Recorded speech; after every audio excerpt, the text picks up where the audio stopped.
problem with the flooding.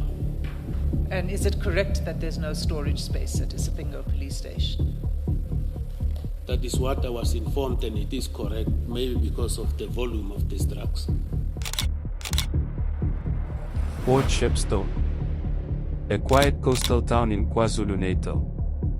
But in November 2021, this building, the headquarters of the elite Hawks police unit, became the scene of one of the most audacious crimes in South African history.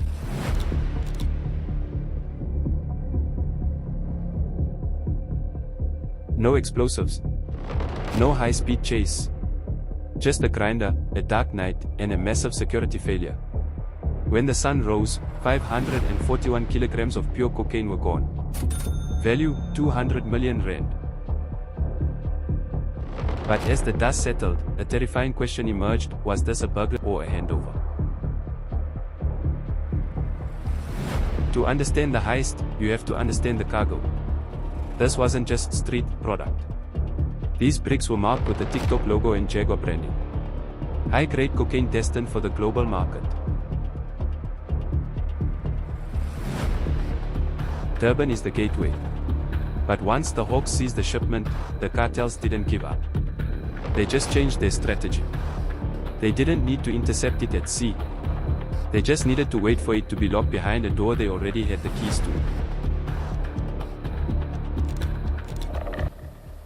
And the members went to Isipingo to book those exhibits at SAPS Isipingo. And I was informed by the members that Isipingo said they don't have storage facilities, but the seizure can be written into the SAP 13. The forensic science laboratory was called to come to the scene. I think it's Colonel Kuzwayo, and eventually Colonel Kuzwayo informed them that they cannot come to the scene. They only attend the scene where it is a clandestine laboratory. If maybe I have answered your question. So you say that there's no storage, space for drugs at the Isipingo Police Station. Yes, that is what my members were informed, and then they further called the Forensic Science Laboratory in KwaZulu-Natal, and then Colonel Kuzwayo, who is the chemistry section commander, told them that they also don't have a facility to store because there was a problem with the flooding. And is it correct that there's no storage space at Isipingo Police Station? That is what I was informed, and it is correct, maybe because of the volume of these drugs. Have you subsequently established that, in fact, there was no storage space at Isipingo Police Station? I never went to the police station. Okay. When the seizures are happening, commissioners, I normally don't visit the crime scenes because the members that are there, they are capable of handling the crime scene in terms of this other directive that is on page 446. So it is an expectation that the members will do the due diligence there. And I don't think they will come and tell me that there was space, but we decided to take them there. They did engage immediately, and the counting and weighing and everything happened there at Isipingo SAPS. I'm just asking you whether you were able to establish for yourself, then or any time afterwards, whether there is storage space at Isipingo Police Station. Commissioners, no. I didn't go and establish. Okay, that's fine.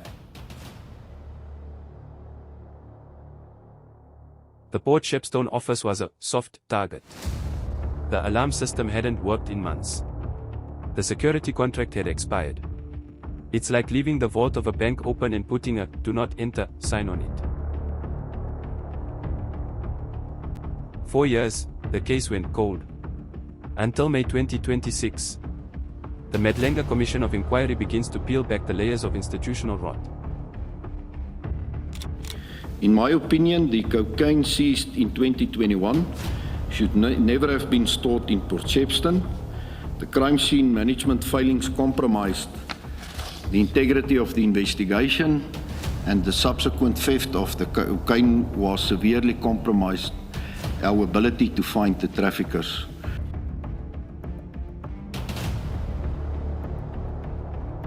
The testimony is damning. We learned that at the time of the seizure, standard operating procedures were ignored. Fingerprints weren't taken. DNA wasn't logged. The paper trail was a ghost. The Commission suggests the investigation was intentionally bungled. If you don't collect the evidence at the start, you can't prosecute the thieves at the end. When R200 million goes missing, people pay the price. In the months following the heist, a wave of assassinations hit the underworld. The cartels wanted their money. The middlemen were being eliminated. And inside the police force, whistleblowers began to fear for their lives. Who stole this cocaine, members of the DPCI would be number one on my list. Do you want to comment on that? Commissioner, not only members of course, that's it. No, just answer that part of it. I'm actually going to go where I think you want to go. But number one for me would be members of the DPCI. I would agree with you, Commissioner. And then I do not discount the possibility that other people outside of the DPCI officers. Commissioners, I believe the actions that I've taken, they were sufficient enough to ensure that those exhibits were secured. The issue of the padlock, the issue of giving instructions of the visits, the issue of the walk-in safe, the strong room, the issue of taking the keys that not two people must be able to have the keys. I believe I did what was necessary.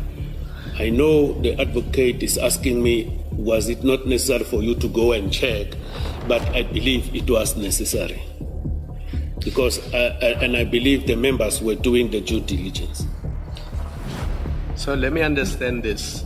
This theft happened over a weekend, either on a Saturday or a Sunday, Correct. The 6th or the 7th of November.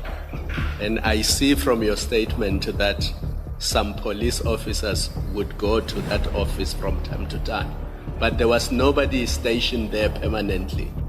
Correct. Yeah. There was nobody stationed there permanently, commissioners. You'll realize that on that weekend, members went to the offices. Yeah, but he only went there to pick up something and he smelled something. He thought it was load shedding. And then also the unit commander went to visit the office, commissioners. Even previously, when I asked in terms of the guards, there were no guards that were posted there permanently. And I think in the statement of Colonel Prinsloo, you'll see, let me check that paragraph, where he said he also requested the K9 to patrol the area of the surrounding, the K9 of that area. Commissioners. I mean, I'm no expert on policing and how you store your exhibits, but it seems reckless to me that half a ton of cocaine is stored in a remote location. There's just a safe there and a padlock, but there's nobody guarding it. Which means if anybody wants to break in at night, they can do so because there's no appropriate security. And they have enough time to even use a grinder to break the safe and go in and steal this cocaine, which is in fact what happened. I'm assuming that's what happened. Let me not say in fact. Commissioners, I believe I did everything in my power to secure the cocaine. And over and above that, mandrakes were stored to the value of 254 million, the value above this one, on a previous occasion, as well as hashish compressed dagga. It's a very expensive dagga, that hashish. It's a pity I don't remember how much was the street value of that.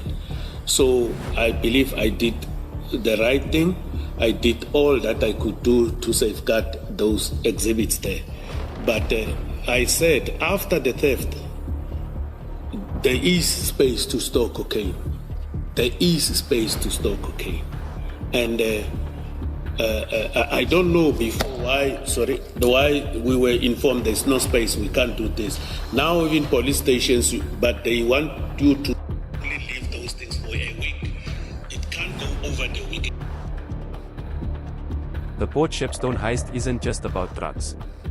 It's about the collapse of the thin blue line. When the hunters become the facilitators, who is left to protect the gate? The cocaine is long gone, likely sold on the streets of Europe or Joburg. The suspects remain in the shadows. And the Medlanga Commission continues to ask who really owns the keys to the vault. The investigation is still ongoing. But not for long, as everyone knows no one can escape the prosecution of the Medlanga Commission.